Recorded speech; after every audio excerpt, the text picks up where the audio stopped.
Everybody's roll call. I don't think we need to do that. You just I'll call the meeting to order. It is 1:59. 1:59.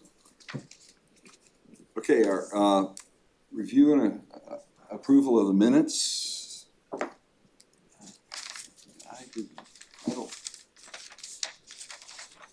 I didn't send that out. I should have. So the guys probably haven't seen it.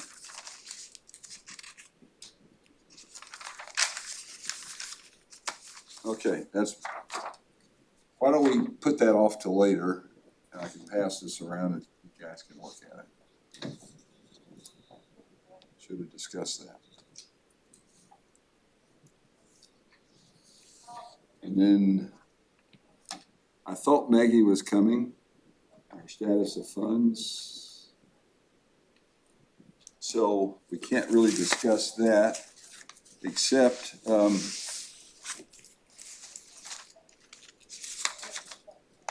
I think, you haven't gotten a check yet, have you? No, Okay. that was today or whenever. She was gonna cut a check. We might be able to do that. She might be here later. I do have the total amount.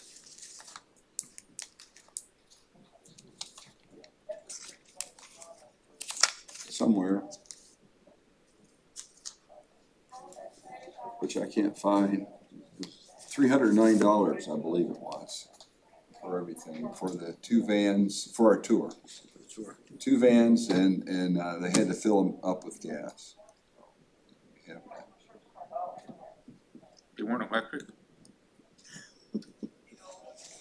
Do what? I said they weren't electric? No electric. Electric. No, they weren't allowed. I couldn't help it. All right. Let's, if she shows up, we'll talk about that in more detail. And I think, I talked to her yesterday, and I said, I'll see you tomorrow at the meeting, and she acknowledged me, so I. Okay, yeah, I think she'll be here. All right, so we've got some things we're putting off, and then our fourth item is Adam Zinke is here.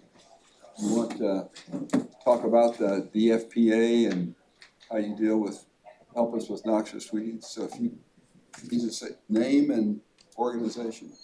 Sure. Hi, I'm Adam Sinke. I'm the North Unit Forester for the Douglas Forest Protective Association. For those of you that don't know anything about DFPA, we are the wildland fire agency in Douglas County. We cover 1.6 million acres and do the wildland protection and prevention. So where we come in as the role for noxious weeds is we are the permitting agency for those that want to use fire as a tool to help control their noxious weeds. Douglas County has a long history of burning and using fire as a tool in order to help control, keep noxious weeds and brush at bay.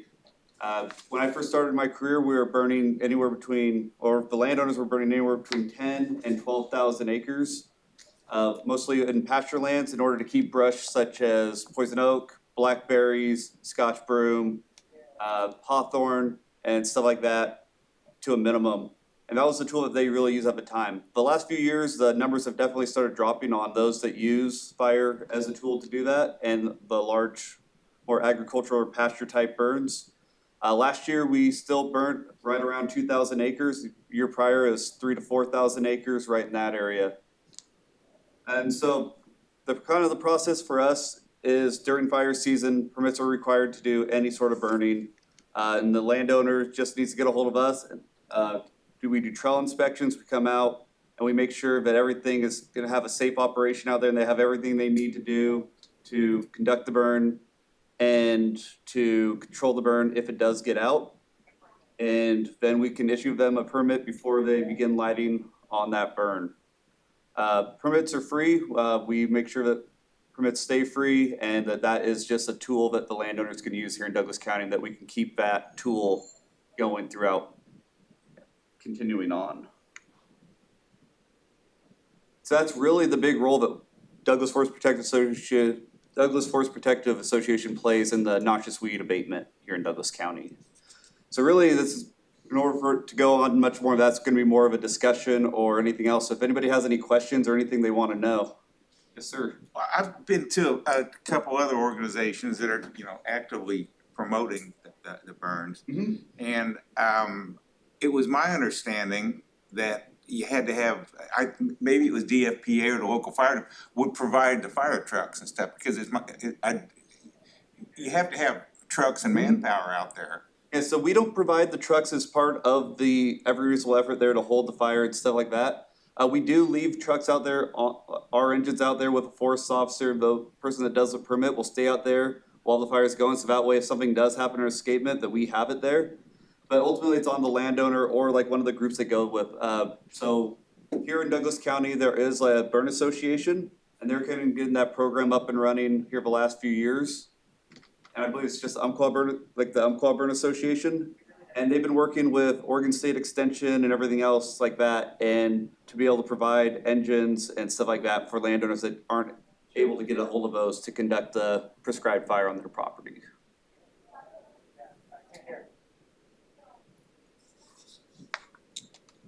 Okay, all right, so last September, I reported a fire. Okay.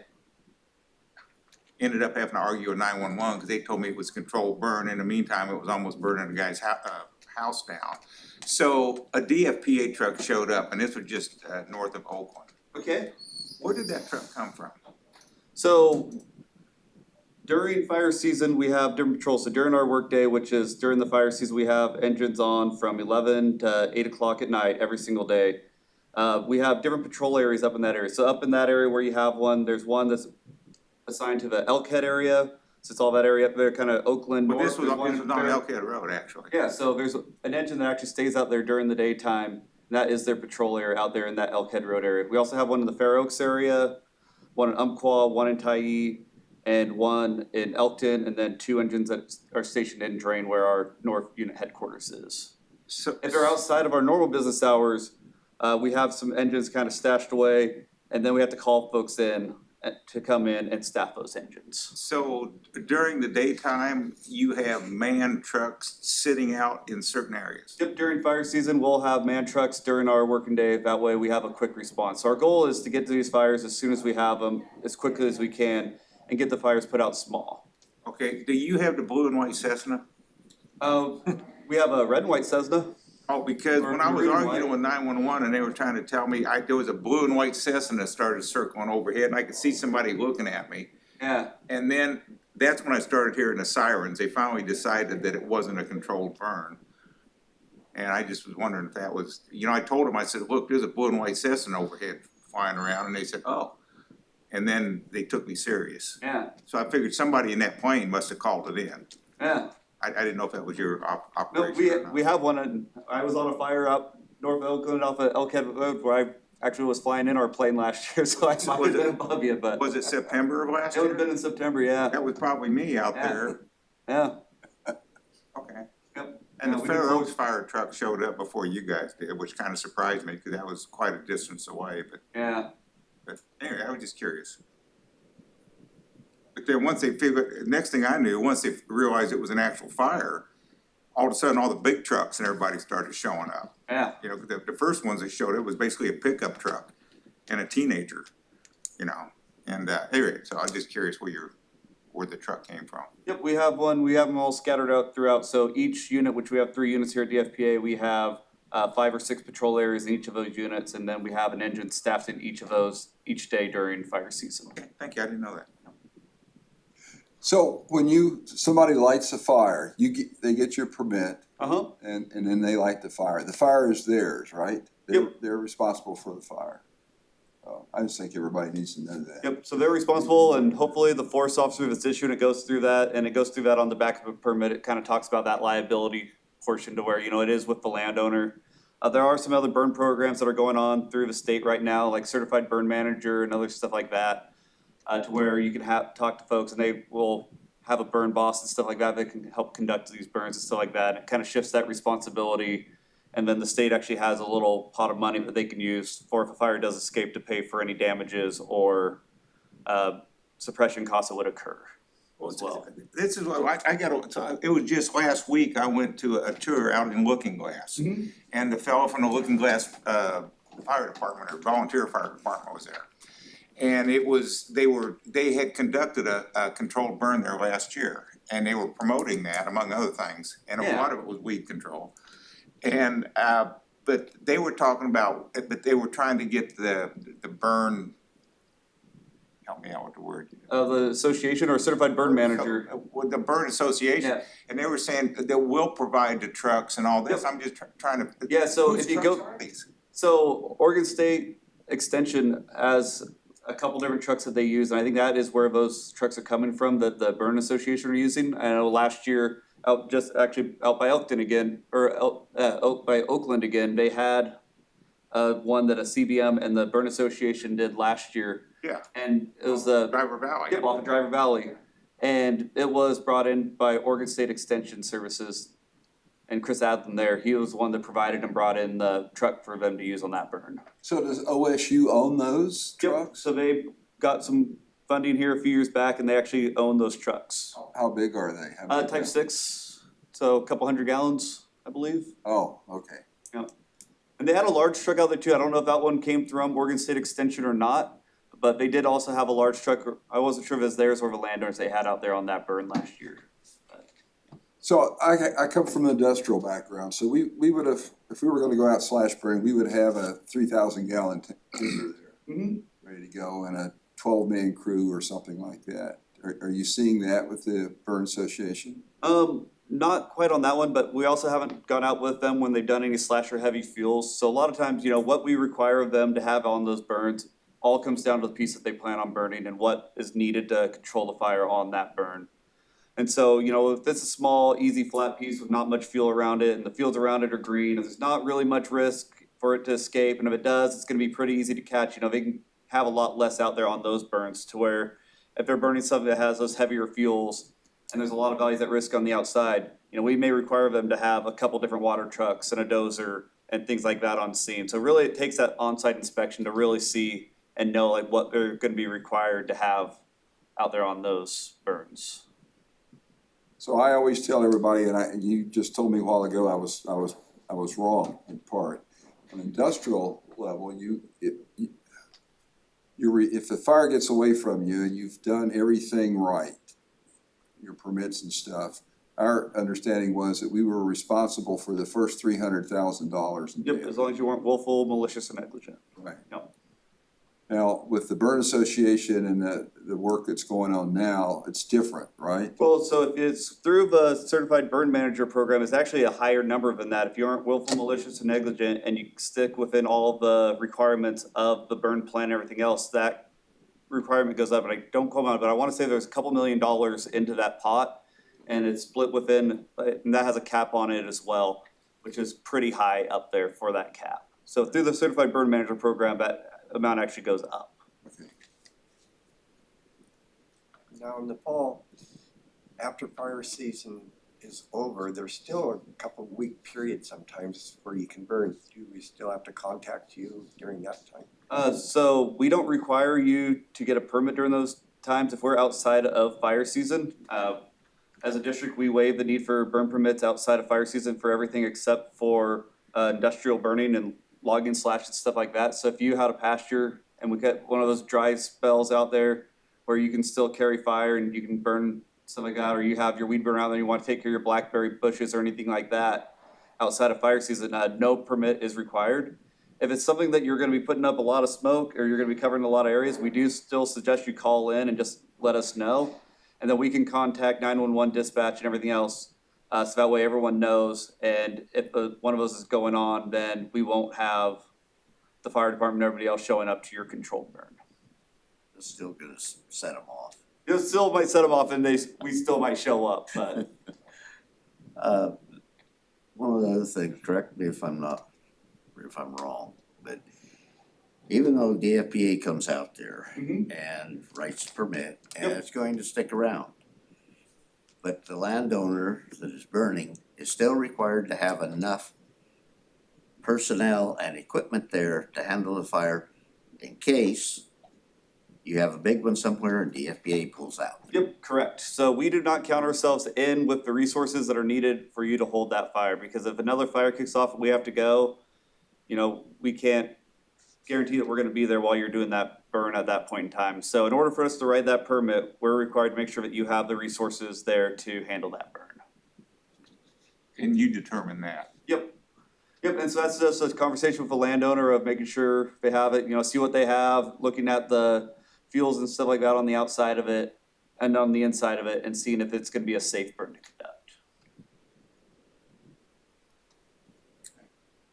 So we've been talking about reliability, but one of the things that just, it hits me, and you talked about when you started the 10 to 12,000 acres, how many years ago was that? So I started my career at DFPA in 2001, Okay, so this is gonna be going into my 25th year.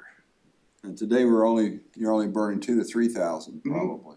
So think of what that does to blackberry control and all that, that's a huge difference throughout the county. Yeah. I think.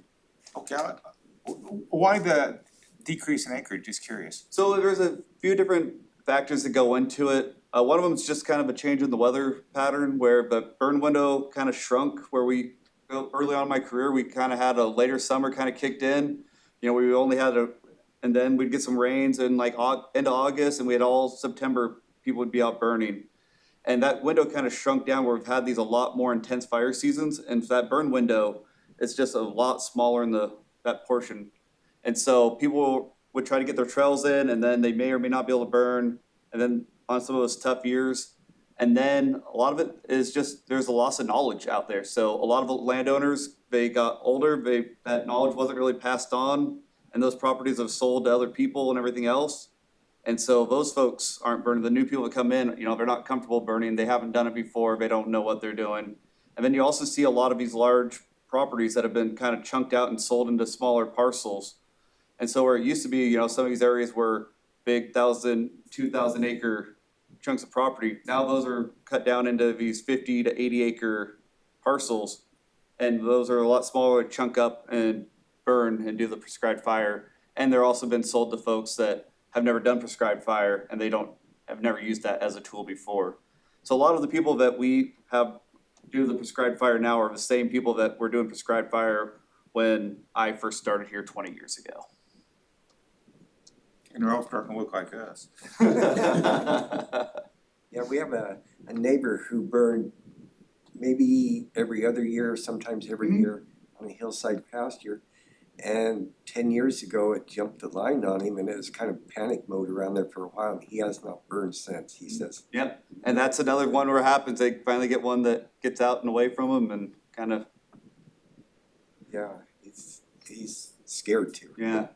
And if you do much burning, where I work, we did a lot of burning at different times, you're gonna lose one. Yep. And eventually, you just gotta, I think, maybe you have a But different. that can make you very unpopular. Yeah. It really gets you going, particularly if you're out there for 2 weeks working on it with all the equipment and all the manpower that you need. You gotta, and you have to explain that to your boss in some of our cases, Things happen. Things happen, yeah. So, DFPA administers the FireWise fire mitigation grant, correct? Correct, yes. Which would include cutting of Yeah. noxious weeds.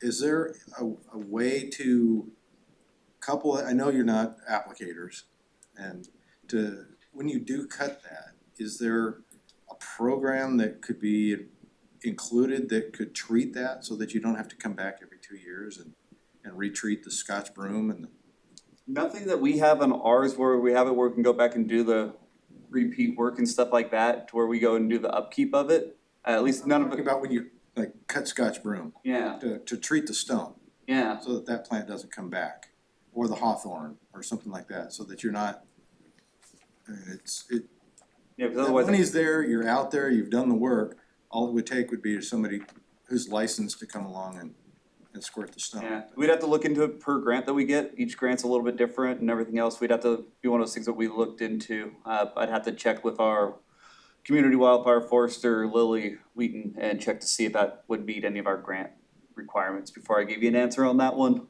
Okay. But So, I mean, it's a good idea, because that's one of those things we always talk with the landowner is, once we do the work, is trying to maintain and upkeep it.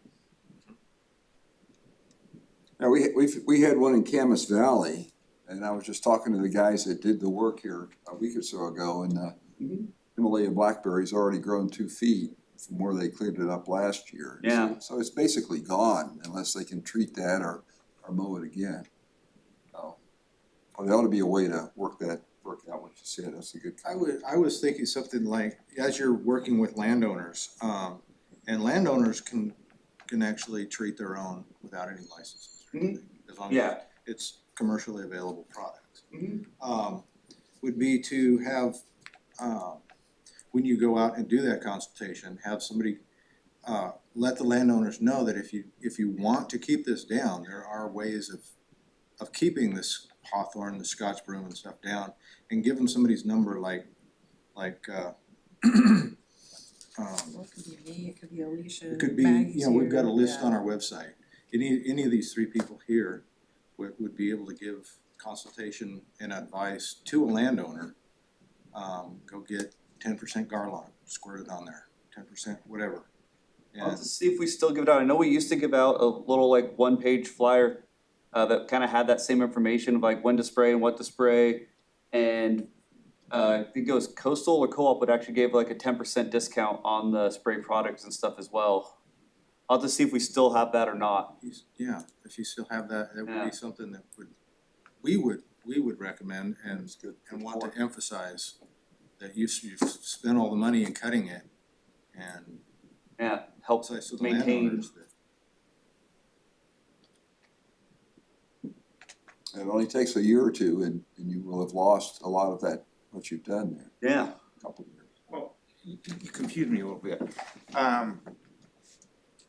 Are you talking about after a cut or after a burn? After a cut, I think. Well, the firewise mitigation is like in you've got reprod or you've got these parcels you're talking about that have grown up into brush and slash. There's what's called firewise grant money available, and DFPA crews are utilized to go in and cut and pile that understory brush Okay. to reduce the fire risk. Yeah, on the So Firewise while they're grants, it's, doing that, a landowner could come along with a squirt bottle and treat as they're doing it. Doing it for fire mitigation. Okay, Yeah. okay, so To you're reduce the talking fire intensity. immediately after, like pretty much while they're there. That would be the emphasis most likely, or to either Like a recut it or- resprout. Oh, cause I'm definitely thinking like on a hawthorn, but a lot of it, I mean, it seemed to me, if it's already been cut down, what are you spraying? You're spraying the stump. But, you know, Stop. I thought if you're gonna do a stump treatment, you had to do it within like 15 minutes of the cut. Pretty much. That's what I was curious about. What's the cycle of burning for some of the landowners, or you have, I mean, like, how many years do they wait before they get it again? so it all depends on the landowner. A lot of them like to run on a 3-year cycle and they'll have different chunks of their property. A lot of times they'll break up and do it.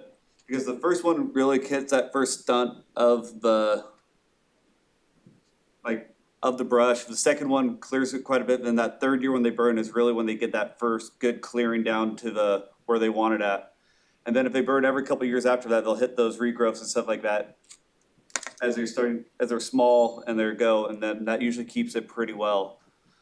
Some people do it more often, some people burn every year, some people, like I said, will let it go until it gets bad and then they'll start that process over, burn 3 years and then not burn for a while. So it all just is landowner kind of preference of how they wanna do their maintenance on their property.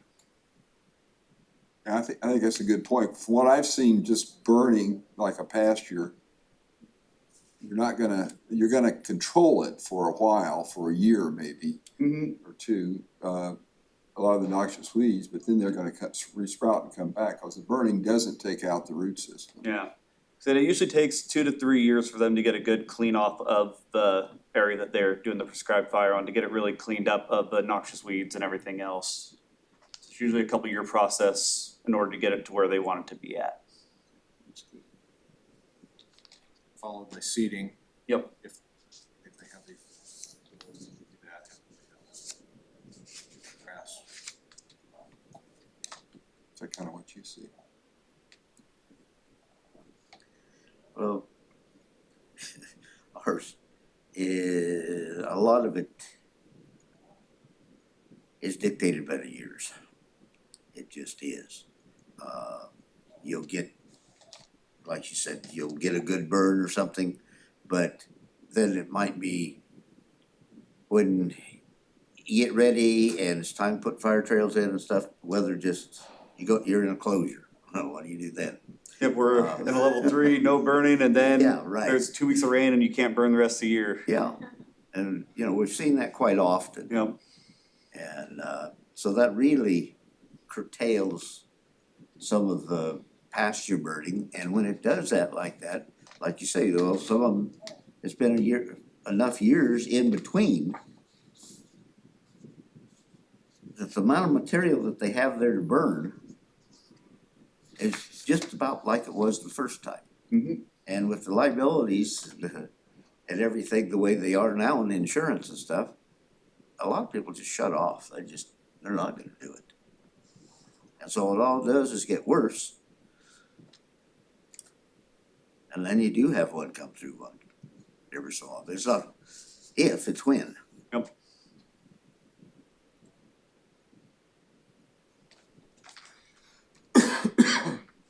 Any other questions or comments? Good information, that helped me, alright, thank you for having me. thank you. Kind of depresses me too, to see how little burning we can do today, or we are doing, and looking at the weed issue we have out there in some places. Guys, kinda. All right.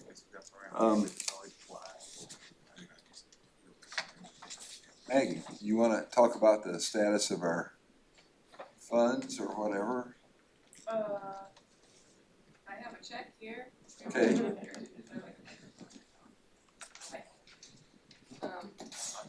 Yeah, we have to state your name and stand there. Oh, I do? Yeah. Okay. Maggie McGowan, Douglas Lone Water Conservation District. I have a check and did you give the receipts and stuff out to everybody? What now? Did you give the receipts out to No, everybody? I haven't, Oh, I haven't, I have a copy if you want, okay, but I'll give the checks. all right, I've got a copy here, I do have it, I found it. Okay, And that's just for the planetary tour. So that's not reflected on the financial report that you guys got, because nothing changed between still, because I have the check here that I'm going to give to Shelby. all right, But that's it, so it's $303.90. Yeah, that was for the vehicles. all right. So I will hand that to you. Thank you. Yep. Do you want me to stay and talk about other stuff, or? Do you have anything else? Oh, you just have me later, Okay, but it's up to you. I'll talk about other stuff. Just couple of district updates. So in July, I'll be going back down to 3/4 time, just cause our budget is super tight. And honestly, we kind of only have like a year left of funding that we know is for sure. And so between me and Cindy, we're going for like 6 or 7 grants in the next couple months, that we're hoping will kick in by this time next year. Otherwise, we're in a little bit of trouble, but the board is gonna be taking some steps and looking at fundraising. Probably plant sales, tree sales, we'll see what actually we can achieve. But yeah, it's also possible that by like December, that both me and Cindy will be reducing our hours even further, so that's a possibility. Are there funding opportunities out there to help? Yeah, so the biggest one that I'm gonna be going for is it's a conservation partnership program. It's through National Fish and Wildlife Foundation, and it's basically to support the local NRCS's conservation goals. So I have a meeting with them. Basically, we're gonna see what problems they're facing right now and if we can support them with capacity. So it'd be job creation, it'd be also funding our positions to go out and create restoration plans for people, but also recommend, some of the EQIP and CSP activities through NRCS. It may or may not include actually helping people enroll or actually getting conservation plan. I forget what it's called, like it's basically a certificate where other people outside of NRCS can do what the conservationists do there. Couple of the other grants, a lot of them are OWEB, technical assistance, restoration, engagement grants. There's a couple other things we're looking at with NRCS. But yeah, so we're probably not gonna be doing a whole lot of field work, and it's just gonna be a lot of grant writing for the next couple months. As far as North Bank's going, they got their burn plan signed, which is cool. The last I heard, they still wanted to get burning in June or July, but it probably won't. It'll probably be more like fall, like September. And we have the conservation crews out there helping to clean up some of their fire lines. And they have, within a couple of the places that they're gonna burn, they have really bad Daphne laurel infestations, so we're gonna try to take care of that a little bit too. And Cindy's projects with ag water quality are going pretty well. She's actually gotten a lot of blackberry treated in riparian areas. She got some mechanically and manually removed and some follow-up sprays, which I think they're primarily using that vast land, which is water safe triclopyr, the amine. So kind of like Garland, but good up to the water line. I think that's all I got. You know how many acres she's done or anything? She's done a couple so that's a collection of like small areas, and I don't think more than 2 or 3 acres per project. So maybe 10 to 15 acres so far. That's hard to treat along the streams like that, really hard. Yeah, we've got a lot of grass seed and stuff that she's throwing down or has thrown down to try to get anything started in there, and then we're gonna hopefully have a lot of planting done this fall to compete. Questions? Concerns? So Yes. Sorry. Kind of opening a large can of worms at this Sure. comment. You guys are grant funded, so you're looking for money from the government that until recently was available. Traditional business usually has a customer involved, where you make a product or a service or something for them and be able to fund yourself by cash flow. Is there any way that soil We can do conservation that.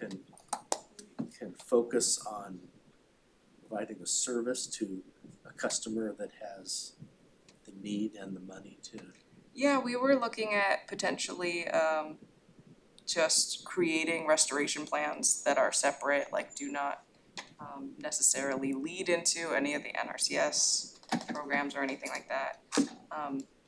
But for the price and to make it affordable to people around here, we haven't really gotten to a good Find the right customer. yeah, so that's something we've looked at from different conservation strategies, so like whether it's oak restoration or just weeds treatments or ag water quality, but other than that, I don't know, I'm not quite sure what they used to do in the past, but there's also not a lot Not of, with BLM or some of the other folks?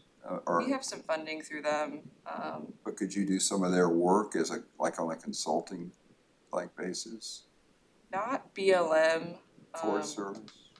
not Forest Service. So a lot of what they do is tied in like NEPA and stuff like that. There is potential for stuff like that, but not with them. So there's also just like those, like the BLM doesn't have the funds to give anymore, like, that's kind of the point of it, so not only do they not have the grants, like, we do, technically, one of the things I have is a Good Neighbor Authority agreement, that's a cooperative agreement, so they are paying me out of their budget, that one's not a grant, but even that shrunk, so. Some of these grants like NRCS are federal, so Yeah. they're awarded, but they're just not like given to you. I mean, they don't have the authority to give them to you until things change. So yeah, we're seeing that all over the place, the Watershed Council, they're reducing their time and I think they did get their funding back for Chani, yeah, but she's not going to come back, so they might be looking for somebody to do the prescribed burning. What was the title for, like, she was a burn plan manager? Yeah, she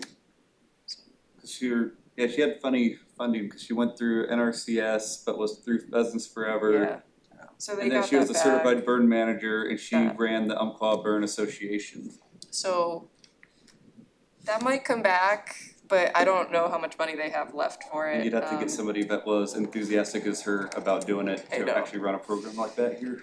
Yeah, we're kind of thinking one of the grants that we're gonna go for to include that within it, so that position. So with Pheasants Forever and also Pacific Birds and everybody, kind of uplift that position for Douglas County and be able to provide training and stuff like that, so. We'll see.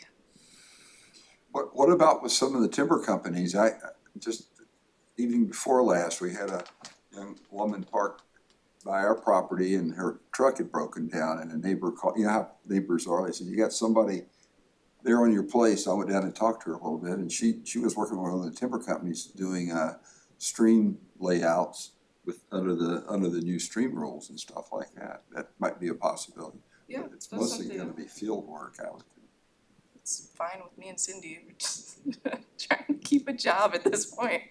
So, I haven't reached out to any timber companies, but like, that's a really good idea. That's something that we're unfortunately have eaten up a lot of our intern time. So our interns are doing the stream surveys instead of learning the timber Yeah. business. So that usually happens, it's probably in your busy time, August, September, at the lowest stream flow time. We have to document that, whether it's currently or any future harvest where the stream flow starts and stops. How it's designated. That's We're going to have like a separate board meeting, and it'll be public too, just for kind of future planning, like what are all the options that we might have and which ones the board favors and what we actually need Cindy are capable of within, the next year, so. Yeah, I'll send that out to you guys, cause you have Okay. a lot of good ideas, so. Boy, we don't wanna have to go through this again. I mean, we just went through this, getting you guys going again, it looks like. Yeah. Yeah, To me, it looks like that funding is gonna drop, it has dropped, and so there'll be fewer acres treated for noxious weeds in the county. I could foresee that for the next couple of years, everything's going down, even the BLM, I was talking to them, and they're just like, yeah, like this year, we're probably just not gonna treat anything, so, it's unfortunate, but. Sorry, I don't have great news. Okay, On another note, actually, we're doing a burn on our property and it's gonna be super small, but I think we're gonna wait till fall. And we went through the whole training with, not training, but Chani did our plan, so, that'll be a nice test and then I'll tell you guys how it goes. Or you guys can come out, you guys can volunteer. you need a hand crew? Yeah.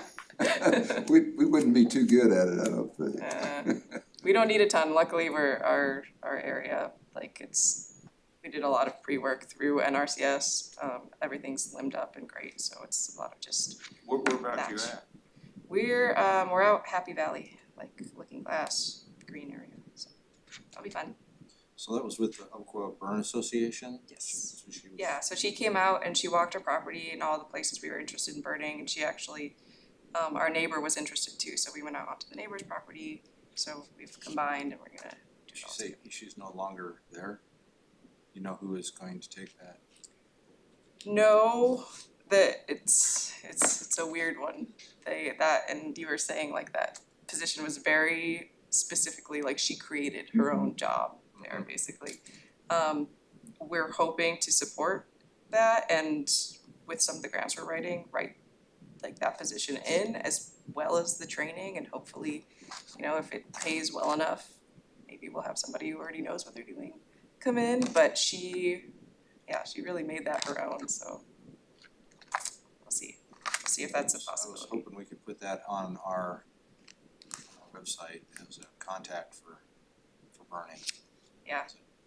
Technically, I think the Umpqua Prescribed Burn Association still exists. I do think that the Umpqua Oak Partnership is trying to gather other people to try and see where they can still do fire as a tool and things like that. But as far as actually having that burn plan manager, I don't know. Yeah.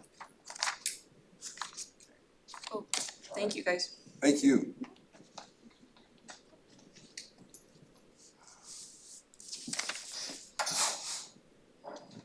Okay, Tracy, you're next, I think. Alright, yeah, Steve wanted me to talk about a couple of workshops that happened in March, and pardon my notes, but I'm gonna just read off of this.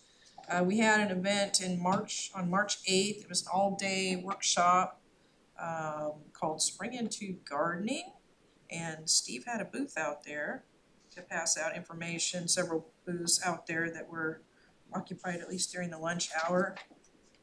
This was coordinated and hosted by Logan Bennett and the Master Gardeners with OSU Extension.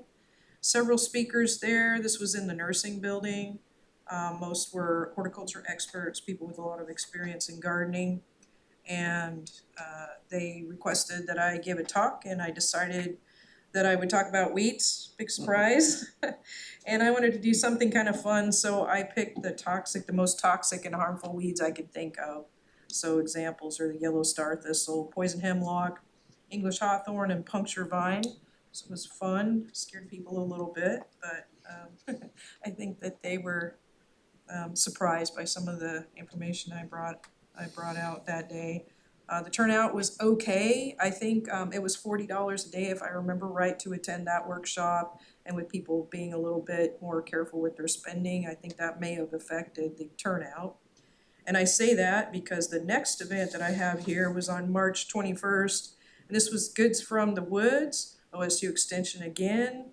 Alicia Christensen coordinated that one, but it was the brainchild of the Douglas Small Woodlands Association through Tammy Jo Braz.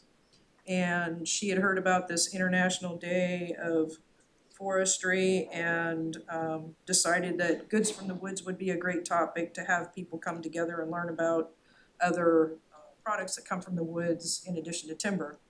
So we had folks from all different agencies, from the tribe, and then of course myself, and Eric was there with Elliott Oaks Nursery, so a lot of different people with different backgrounds, but all, I would just say, plant nerds. And we gave tours at the Glide Educational Forest out by the Glide transfer site, and took folks on a tour of the two loops, and we talked about all sorts of plants and even lichens and mushrooms and the different uses that they have. So whether it was tools or furniture, we talked about lichens, pollution indicators, mushrooms for food and for plant dyes, and just anything that you can think of, including some eat the weeds type topics as well. So the turnout was very good. Had several people, the whole pavilion was packed. Even though there was a lot of rain that day, people just had their rain jackets on and their gear, and we made the full tour. So that one lasted from 10 to 1, and it seemed to be so popular they were thinking about doing that one again in the future.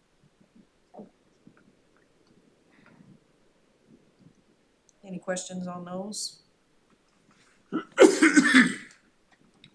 Alright. The review and approval of the minutes, did everybody get a chance to look at the one copy I had? So, anyone have any comments or wanna make a motion? I'll pass these back down that one. I make a motion, we accept them. Okay, Second. any discussion? So all those in favor signify by saying aye. Aye. Okay. And I'll be sure that doesn't happen next. I forgot to, Steve, it's not just you. I forgot to do it. So, okay, so our next item is the tour. Shelby, do you wanna jump in and say something about that or other things before we get on that? Oh boy, okay, I'm not prepared, but okay. Shelby Philly with Oregon State University Extension Service. And I helped with the tour by driving vans along with Logan Bennett, my colleague. And Steve did all the work really of setting things up, so it was easy. We had 30 people attend the tour. There were a couple other trucks. We can only put 12 passengers in each van, even though it's a 15-passenger van. OSU insurance dictates that. So we get a good discount through the Oregon State University corporate account. So they weren't really expensive. It was a good price for us, but and a good thing for us to participate in. But Steve had us go to that being said about the vans, we had 3 or 4 trucks tag along with 5 or so people in them. So that was good. But we went to Whispering Oaks Ranch in off Roberts Mountain Road. Right? Yeah. And that was a several 100-acre tree farm that used to run livestock, but they don't run them anymore. And so the owner had used different weed controls in the past, but was not persistent in it. So we went away from there looking at all the good things that she had done, but the persistency wasn't there. So, but I understand that she called and some of the weed and got going on some of the recommendations that came out of that weed tour. And so that's really good. And then we went to a site in Roseburg Forest Products site. Forgot what the name of that place is. Riddle? No, not Riddle. Dillard. Dillard, Yeah. And we went up, they allowed us to go on that property, so that was really awesome that they did that, and they showed us their control of their weeds and brush to stop any fire from getting down to their new facility. And so that was quite a nice project. When we went to scout out the place, the road had been washed out from the recent storm.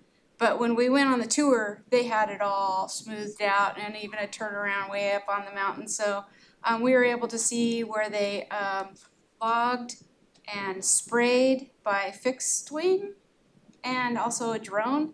And then also, so we got to see some of It was that. a helicopter. Helicopter, okay, yeah, they had they have their own helicopters, and so we got a good chance to see a place with a lot of resources, able to do a good job. So, and they're turned that into grazing, and so everybody shared their ideas, and that was pretty good. So the grazing is supposed to control the weeds from now, but I bet you they have to do spraying too. And then we went to Steve Denny's place in Looking Glass and looked at his oaks restoration and wetlands and his spraying and treatment of blackberries and how he's clearing out area for defensible space around his place. But it was a really good set of information we learned from him. He was sharing, working with his neighbors again and working on the spraying and cutting and doing things like that. Was he going to burn also once he got that? No, I think, I don't Understory know, I out. was thinking about it, but I'm not I sure. know Steve's burnt in the past. He burnt here 2 years ago and then a handful of years ago before that. He's a great example of persistence and, Yes.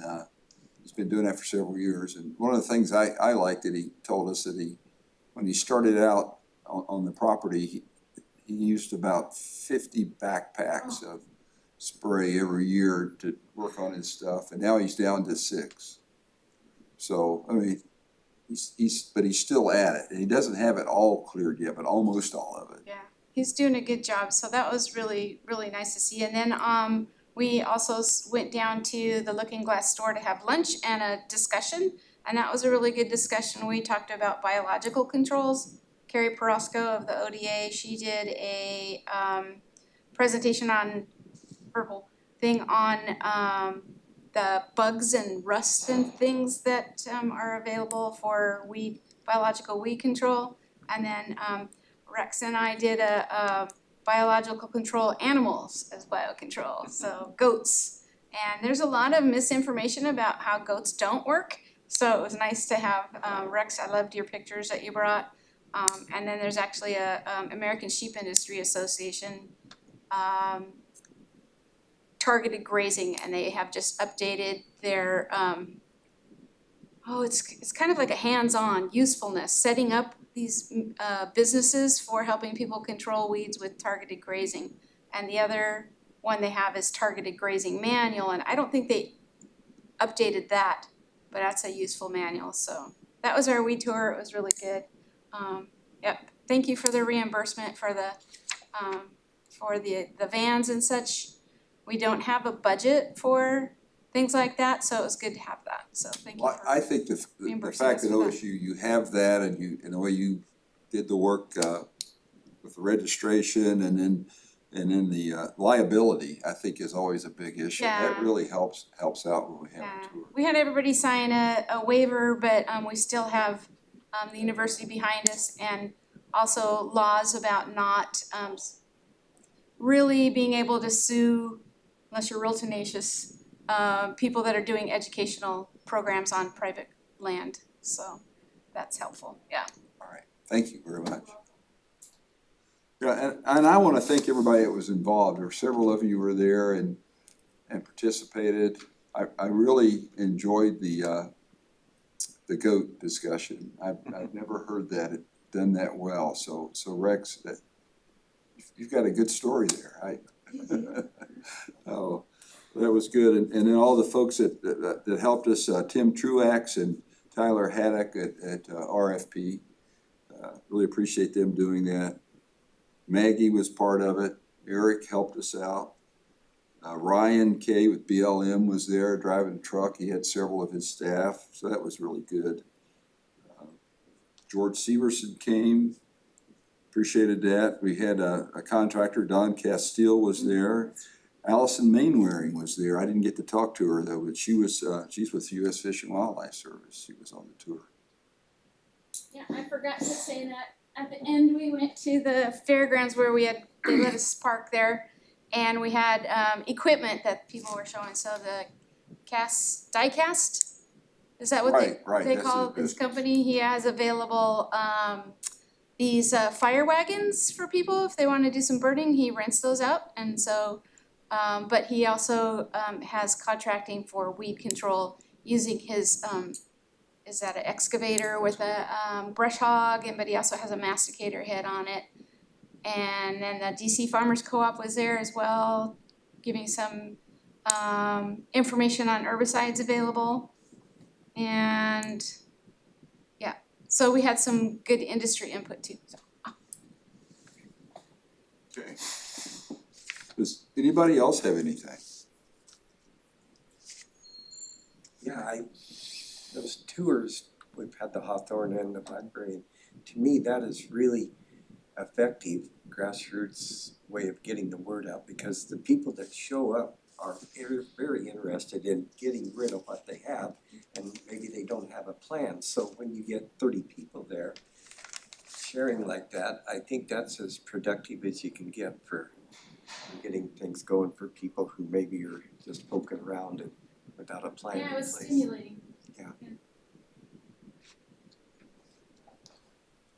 I'll just throw out that, because we've gotta be thinking about what we're gonna do in the future too, if we, everybody to think about. We've done Hawthorne here since we've got restarted, and we've done Blackberry. Are there others?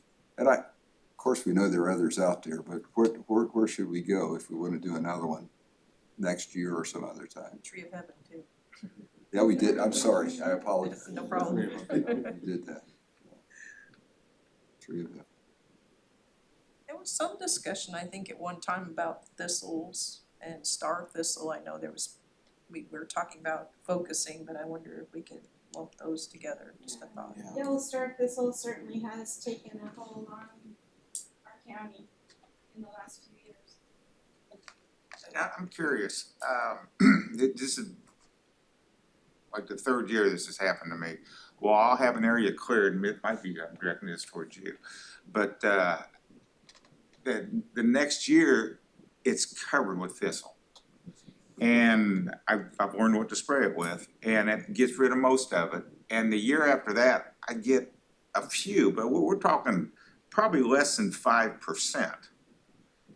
And is that just my experience, or is that what tends to happen? And I'm just curious where the initial thistle seed bank comes from, because this is areas that have been really thick for a long, long time.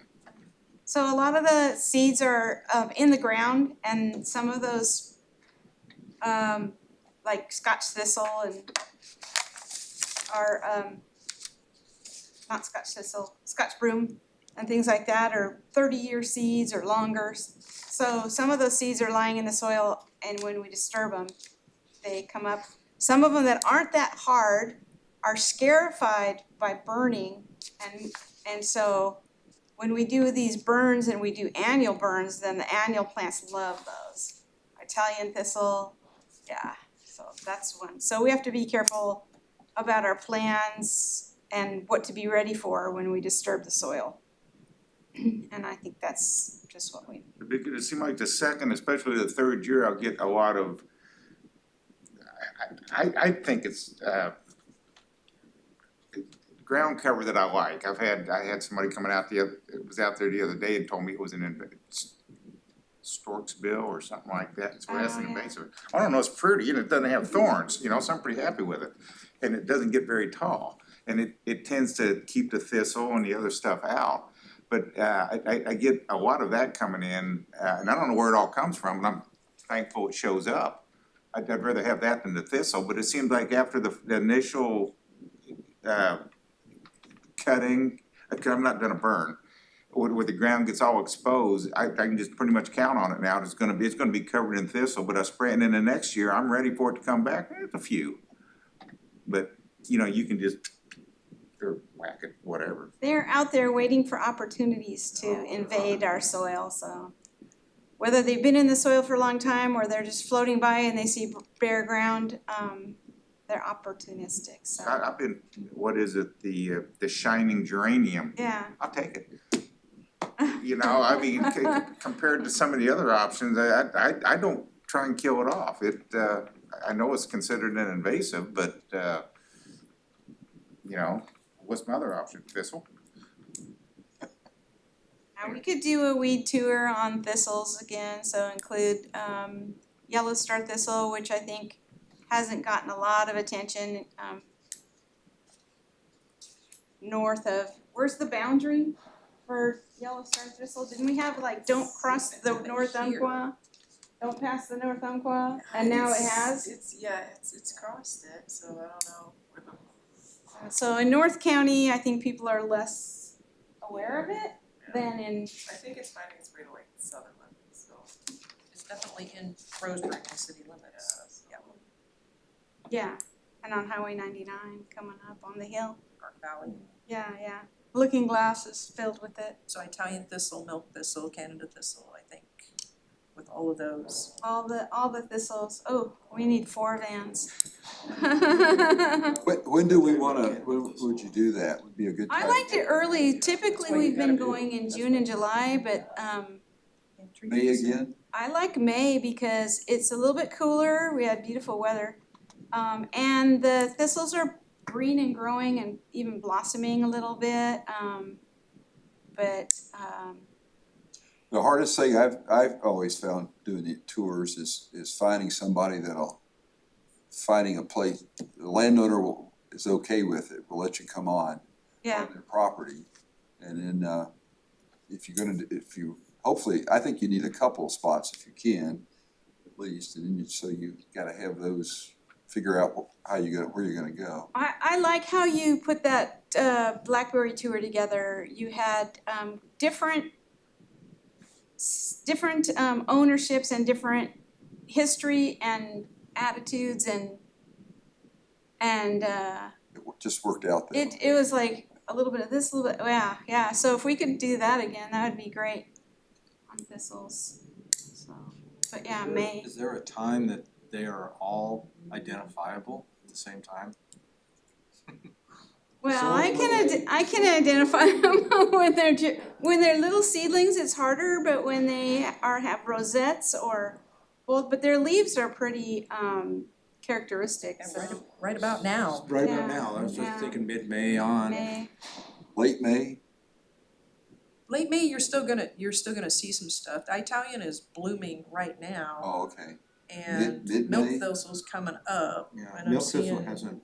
and not blooming yet, Not but coming blooming up. yet. So we can still recognize it by the leaves though. Yeah. I've got some at home and it's just up a little ways, it isn't very far. Yeah, I think mid to late May is good, I was wondering if any, like, and teasel's distaff up too. thistle is out there that you can see. Which kind? Distaff thistle, you can see it at this point. You can't see it blooming. June. Oh wait, no. That's probably June, right? Yeah, I think June might be better. I don't know if it gets too hot for everybody, but like June, you'll see everything and it'll bloom. For thistles. Yeah, I think so. Like you'll get your Canada thistle next to your bow thistle, next to your milk thistle. Teasel will Like be Woodbank up has at least. literally everything, so, Mhm. and Yeah, just that's true. thistle, so. Yeah, we've done weed tours at North Bank before, but it was more of we did more concentrated on spraying, and it was a pesticide credit thing where we did.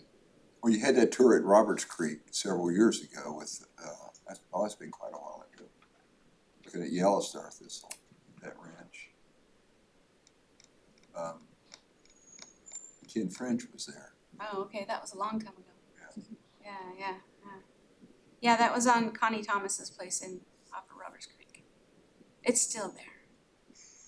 So another good thing about checking early, whether early June or May-ish, is that you still have a window when you can treat. If you wait too long where things are bolting, you have the workshop, but milk thistle is all blown out, then that's not a great time to treat it.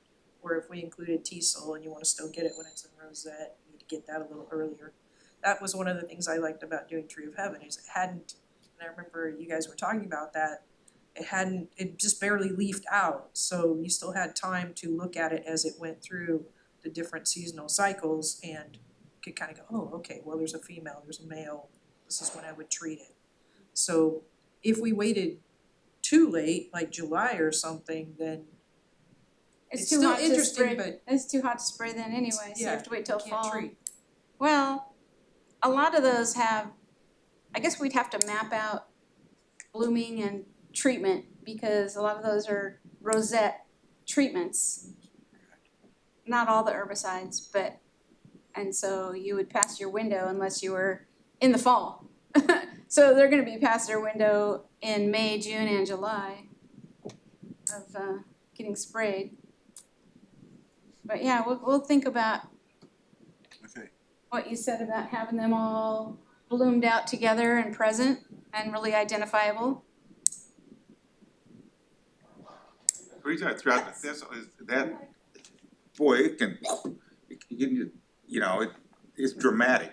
Well, what you described is actually very common, I was gonna say that, because you go through and you do that first cutting, and then you get a first succession of weeds, and a lot of times that is the thistles you're talking about.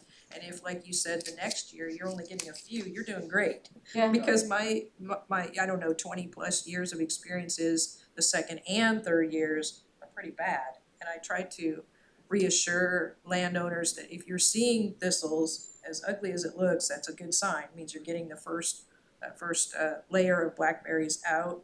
Some of the birds bring those seeds in too, I mean, they're in the soil and in the seed bank, but you'll have critters bring them in too. So you wipe out most of the thistles after year 2 or 3, and that's about the time that I start replanting.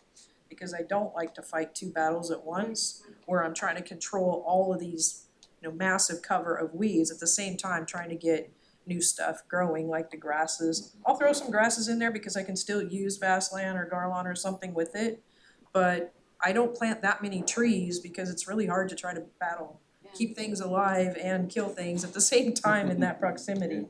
So by the 5th year, if you're lucky, you're gonna see some decent establishment plus some good weed control. And that's why a lot of times when you're working with regulatory agencies like I do, they give you 5 years because they think it's gonna take 5 years before you can see real good results. So that's answers your question, I think, that Well, it is common. I mentioned the thistle, and there might be a lot of other stuff in there that's Yeah. considered an invasive, but the thistle, you can see it. And that one is probably the most robust and noticeable one that you have. Like you said, it's gonna be a mix of those annuals like Shelby talked about. But visually, the thistles are what you're gonna see. Thistle, teasel, you're gonna see resprout of blackberry, that's real common. Yeah. Scotch brooms, that would be another one that I thought about. It's another one that's expensive and the top two for us for money wise. Unless something's changed, and that was per Carrie Perosco, is blackberry and Scotch broom. I think it's worse north, I'm not sure, guys were telling me that, What's the Scotch broom? Scotch broom. Lot of Well, it by me, looking it's glass. beautiful now, I mean, Yeah, didn't know what it was, yeah. up there, my neck of the woods. And I That was noticed, the time to map it. If you're Yeah. mapping a large area, map it for next year's control. And a little bit too late for French broom. I was looking at that today. The flowers are starting to fizzle out, so. It's tip for mapping, yeah. however, the Spanish broom is there at the Narrows, is Also up here at the corner at Diamond Lake, I'm seeing that really thick in there now, right by the railroad. where's that now? Here? Right at the corner of Stevens and Diamond Lake. There's a bunch of Spanish, right? You can see it right when you're sitting at the Well, intersection. for us ignorant type, how do you tell them apart? Oh, well, that's a I know the workshop in yellow itself. stuff. I can tell just by the growth form and the Spanish broom, it has really upright, not super heavy with blossoms. The French broom, you're gonna see it's really leafy. It has, actually the prettiest one I think is the French broom. Yeah, it's just, it has a lot more leaves on it and a light yellow flower. Y'all know what Scotch broom looks like, but Spanish broom, it just seems It like, has a different flower look too. Yeah, I was just looking at it does. 2 days Look at ago. it, it kinda looks From a spiky. distance, yeah, from a distance, it's more spiky and everything kind of shoots straight up. So if you look at that corner down there, you'll get a really good visual on it. I'll go that And it's way. blooming right now while the Scotch broom is blooming, but that's why I was saying with the French broom, it's just a lacier, like she said, more petite, Which a corner is it prettier on? one.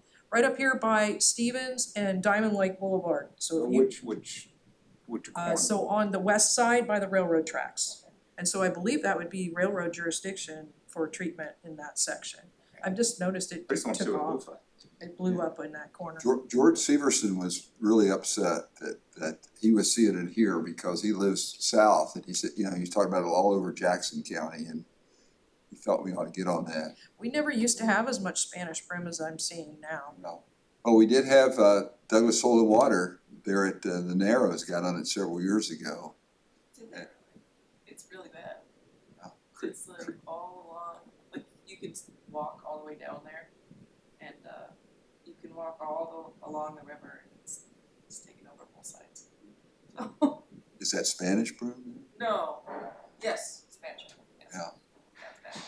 I wonder across the river, I noticed, yes, there was a lot of, is that, oh gee, okay. I think there's French there and I know there's Scotch too, so I think there's Yeah, a lot of they're all the there. Narrows. That might be a good tour site. Okay. Yeah, I was at Whistler Bed Park for a long time. So, we're already over, is there anything else you wanna bring up now? Okay, oh yeah, So I passed this out, but I think this is great information for everybody. We've been talking about a household hazardous waste collection event. And it says right at the top, bring this. pesticides and poisons. So there's of course a whole bunch of other things on here. This collection date is June 21st from 9 AM to 2 PM. It's at the Douglas County Transfer Station in Yoncalla, so it's a little bit of a drive, but great to have these events if you have things on your shelf that you wanna get rid of. I didn't read all of these things on here, but the typical things like parts cleaners, antifreeze, paints are on here, but of course, the reason why we're talking about it today is pesticides and poisons. So I've got extra copies here for audience members, if you wanna take one, post it, share it, and probably on our website as well. And it looks like it was sponsored by usually the DEQ, Yoncalla, City of Yoncalla, and Douglas County. So please take some and pass around, share, so we can help people get rid of some of that old stuff they have on their shelves. Good. Four. Anything else? I had a couple of things regarding our website. We need to at least update our contacts. I agree. Crystal Shepherd's no longer with Forest Service. I've noticed that at the weed day that, you know, we probably need to update, see who's still there, who's not. The other thing was, these tours that we've been having, they're great tours. The one on Hawthorne is still there as an announcement. But if we could turn those three into, this is kind of a synopsis of what happened Okay. and what came out of that, some good discussions, so that people could benefit from seeing that Sure. on there. Yeah, Steve and I talked about that, and I appreciate you bringing it up. Yeah, I agree. I'd also like to see us go where we have our 10 top weeds or something like that, have a spot where we can, like Maggie has on hers, where you can click on the weed and you'll have a way to control them. Or a little bit more information though. I think we're missing that. I really like the way yours is set up, man. So we can tell them to go Can we check link it hers. to Maggie? The other thing we need to have, we were talking about is contractors, and I know Maggie's working on that, and I've been talking to guys just this week, I got 3 or 4 more to put down. We need to have a list that these people can, give some folks some idea of who's out there they can go to. So there's a number of folks around that do that kind of work. So, anyway, we're trying to get that done. I think we were talking too about having that as one of our topics during our meeting, is having some of these contractors come in and talk about where they're from, where their areas are, what they do, what they treat, their experience and so forth. That'd be good, you know. I actually have a contractor that is going to be starting with Douglas Electric. Because they have so much to do, they're looking out to their contractors, and I could have him come in after the fact to talk about how do you get into getting in with some of the utilities doing as a new contractor. That'd be great.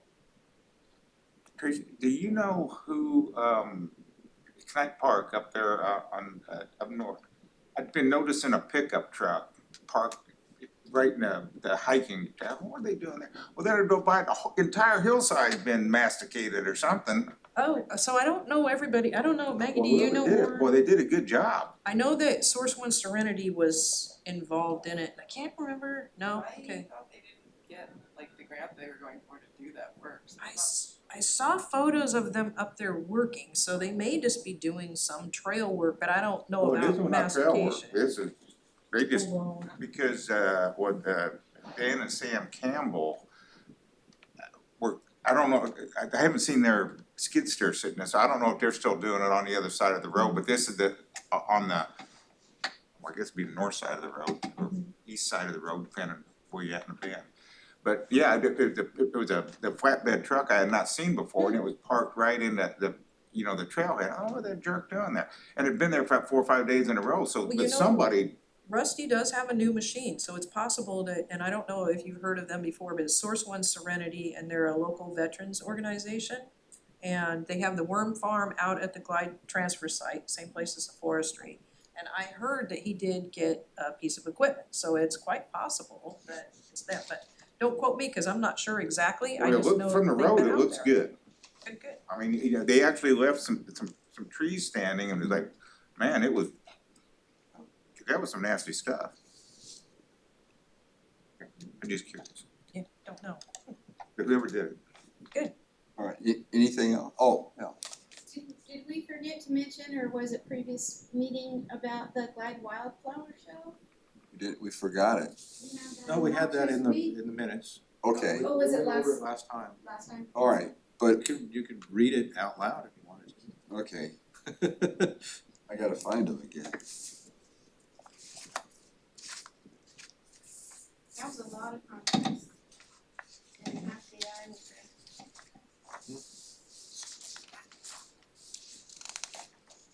But I think. Yeah, we haven't talked about how many people were there and comments and such from the Glide Wildflower Show. You've got it here, it was on April 26th and 27th. Oh, is that like an announcement Yeah, the last time? this was kind of an announcement the Okay, last we time. didn't, I thought we had covered it. I actually talked to just to add, Logan Bennett gave a presentation there. And he said that he was glad to do it, but there were only like 8 people that attended it. Oh. And that, he thought it was because it was like very at the beginning of the day and folks really weren't set up yet. So that was, anyway, that was good to hear. And everybody else, Maggie, things went well with, It was less people than last year for sure, but I think final count was over 1,000 people attended. still, And, you know, the usual, a lot of people come by asking, you know, what, you know, saw a weed that we had on the table and they're like, this is beautiful, like, can I buy this? Or like, I have this in my yard, like, I don't wanna get rid of it, so, you know, a lot of education. so Larry was there. I appreciated you going, Larry. Ryan was there. Is butterfly bush considered a noxious weed? Yes. Because they're selling it at Bimart. Depends Well- on which one. Huh? They have varieties that are not. So you can go either way. We do have one that is on the listed noxious weed, but they have other cultivars that they have produced. I don't know, I was Okay. actually looking for sweet pea and I just happened to see the Yep. butterfly bush. So, over in Coos County, a couple of us noticed it was, ended up in our clear cuts after our new units, after we'd logged, especially over on the coast and up around Powers. So we went to Ken French, just goes back a long time ago, and Tim Butler and another guy came down and we had a tour looking at butterfly bush in our county and down into Curry. And it ended up going on the noxious weed list because they didn't want it out there. And they made it, this is more than everybody wants to hear, but I thought it was really interesting because Tim, before he retired from ODA, asked me this question when he was down here. He said, are you still seeing it expanding? Because what they had the horticultural industry develop a sterile one, basically. It was like 99% sterile. And we didn't see it over on the coast much after that happened. And that was a big expense for the whole horticultural industry to do that, so it was really appreciated. So they do sell those varieties and I've actually purchased them. They have them at the Butterfly Garden and they look different. They're a little bit, I would say, smaller. You know, they're refined for aesthetics, so the color's a little bit more vibrant, they're a little bit more compact, the shape is a little bit nicer. But we certainly still have a lot of butterfly bush out in our Okay, street. I didn't know, I just thought it was kind of strange that they're selling Yeah. it over. And I have seen English ivy for sale. In fact, I reported that to ODA. I believe it was, well, I shouldn't say who, but it was a big box store that was selling this. And they said, oh, it's probably for some other state where it's not a noxious weed. So I thought, all right, well, I'll pretend to order it and see if they would ship it to me. And it went that far. So then they said, okay, well, that's a problem if they're gonna ship to Oregon. So yes, it was a very, very well-known chain big box store that was selling English ivy, and I think that was a year ago. So have you seen butterfly bush along the creeks Oh, yes, escape? Oh, yeah, and I bet You've seen it too out and about, haven't you? Oh, yeah, I've seen it for sure in strains. So there's still some, I mean, it's not like Japanese knotweed or blackberry or something like that, but it's not unusual. or it is rare. over here though. Yes. You know, huh. You know, whenever I see it, as I'm driving along, sometimes I'll usually stop if it's right off the road where I'm not trespassing. And I'll look underneath to see if I see new starts coming from it. I've seen a lot of butterfly bush in people's yards and not a whole lot of starts. So It's I think not it's as the much of a- hybrid version that they've planted that, Right, could be, and maybe it's just not as problematic as some of the other ones and they're getting choked out by our blackberry and Japanese knotweed. I've also Okay, seen a lot less pampas grass. People aren't buying pampas grass anymore for their roadside. so we can still talk, but we'll just end the, Yeah. sure it's. Told me and I wrote it down. 3,